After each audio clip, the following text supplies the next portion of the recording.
नमस्कार दोस्तों, आप सभी को करंट अफेयर्स में स्वागत है। अगर आप मेरे चैनल पे नए हैं तो प्लीज़ चैनल को सब्सक्राइब कर लें ताकि आपको अपडेट मिलता रहे डेली। तो पहला है करंट अफेयर्स में पहला जो पॉइंट है वह है गोवा मुक्ति दिवस 19 दिसंबर को मनाया जाता है। गोवा मुक्ति दिवस की याद में मनाया जाता है। तो इसके बारे में हम डिटेल्स में जानते हैं कि गोवा में 450 वर्षों के पुर्तगाली शासन की समाप्ति को चिन्हित करने के लिए प्रति वर्ष 19 दिसंबर को गोवा मुक्ति दिवस मनाया जाता है। पुर्तगालियों ने गोवा में 450 वर्षों के तक शासन किया था और पुर्तगाली 19 दिसंबर को ही गोवा छोड़े थे। इसी के याद में 19 दिसंबर को गोवा मुक्ति दिवस मनाया जाता है। पुर्तगालियों ने वर्ष 1510 ईस्वी में 1510 में क्या हुआ था, भारत के कई हिस्सों को अपना उपनिवेश बनाया था पुर्तगालियों ने, किंतु 19वीं शताब्दी अंत तक भारत में पुर्तगाली उपनिवेश केवल गोवा, दमन और दीव, दादर एवं नगर हवेली और अंजडीवा द्वीप तक ही सीमित रह गया। गोवा मुक्ति आंदोलन, जिसके तहत पुर्तगाली जो थे औपनिवेशिक शासन को समाप्त करने की मांग की गई थी, काफ़ी छोटे स्तर पर एक विद्रोह के साथ शुरू हुआ, किंतु 1940 से लेकर के 1960 के बीच यह अपने चरम पर पहुंच गया। 15 अगस्त जब 1947 को देश आज़ाद हुआ था तो तभी भी गोवा पुर्तगाली के शासन के अधीन था। आज़ादी के समय भी गोवा पुर्तगाली के अधीन था। पुर्तगाली शासकों ने गोवा और अन्य भारतीय क्षेत्रों को छोड़ने से इनकार कर दिया था। पुर्तगाली जो शासक थे गोवा और अन्य क्षेत्रों को अपने अधीन रखे थे, उसको छोड़ने से इनकार कर रहे थे। पुर्तगाली शासकों के साथ तमाम वार्ताओं और कूटनीतिक प्रयासों की विफलता के बाद अंततः भारत के तत्कालीन प्रधानमंत्री जो थे, पहले प्रधानमंत्री पंडित जवाहरलाल नेहरू ने सैन्य हस्तक्षेप का विकल्प चुना, सैन्य कार्रवाई किया और 18 दिसंबर को भारतीय नौसेना, वायुसेना एवं थल सेना तीनों सेनाओं ने मिलकर के द्वारा गोवा में सैन्य अभियान ऑपरेशन विजय का संचालन किया और 19 दिसंबर 1961 को गोवा को पुर्तगालियों के चंगुल से मुक्त करा लिया। अगला जो है उसको देखते हैं।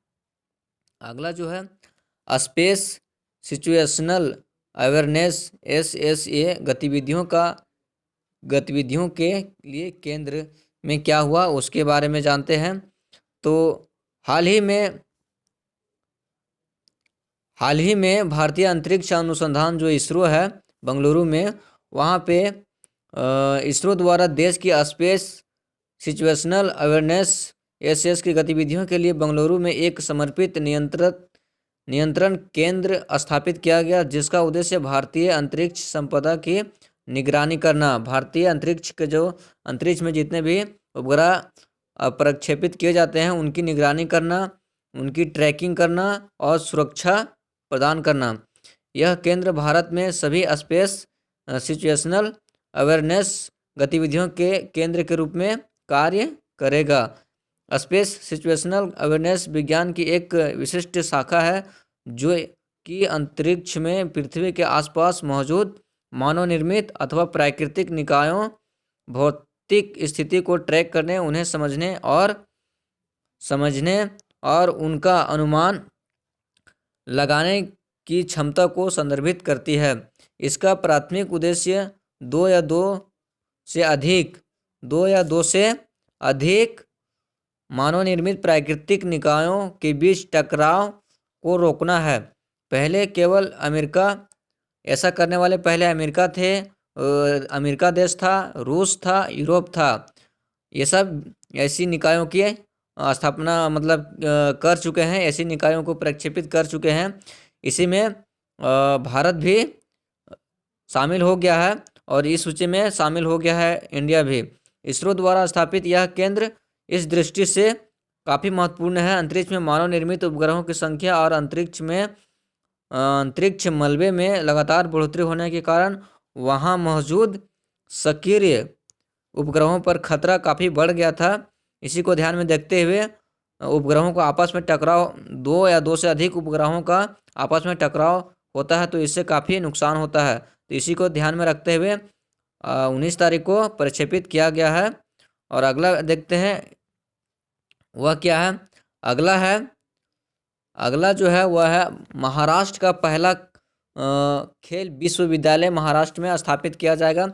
महाराष्ट्र सरकार पुणे में बालेवाड़ी स्थित शिव छत्रपति खेल परिसर में, कहाँ पे स्थित है ये है महाराष्ट्र के पुणे में स्थित है, बालेवाड़ी में स्थित है।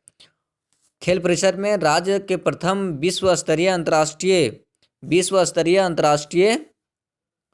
खेल विश्वविद्यालय की स्थापना करेगी। बालेवाड़ी खेल परिसर को एक विश्वविद्यालय के स्तर पर उन्नत किया जाएगा। प्रस्तावित नए खेल विश्वविद्यालय में 213 पदों का सृजन किया जाएगा और इसे 400 करोड़ रुपये प्रारंभिक धनराशि भी प्रदान की जाएगी।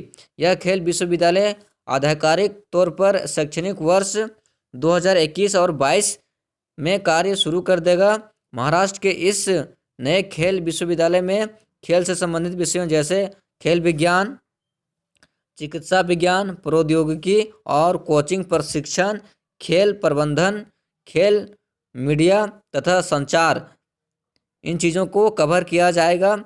साथ ही यहाँ विद्यार्थियों को अंतर्राष्ट्रीय मानकों के अनुरूप प्रशिक्षित किया जाएगा, जिसके लिए कुछ अंतर्राष्ट्रीय विशेषज्ञों को भी नियुक्त करने की योजना बनाई गई है। शिव छत्रपति खेल परिसर का निर्माण मूल रूप से राष्ट्रीय खेलों की मेजबानी के लिए 1995 में पुणे के बालेवाड़ी में 53 एकड़ जो भूमि है पर किया गया था। वर्ष 2008 में इसी खेल परिसर में यूथ कॉमनवेल्थ गेम्स का भी आयोजन किया गया था। तो ये था आज का करंट अफेयर्स।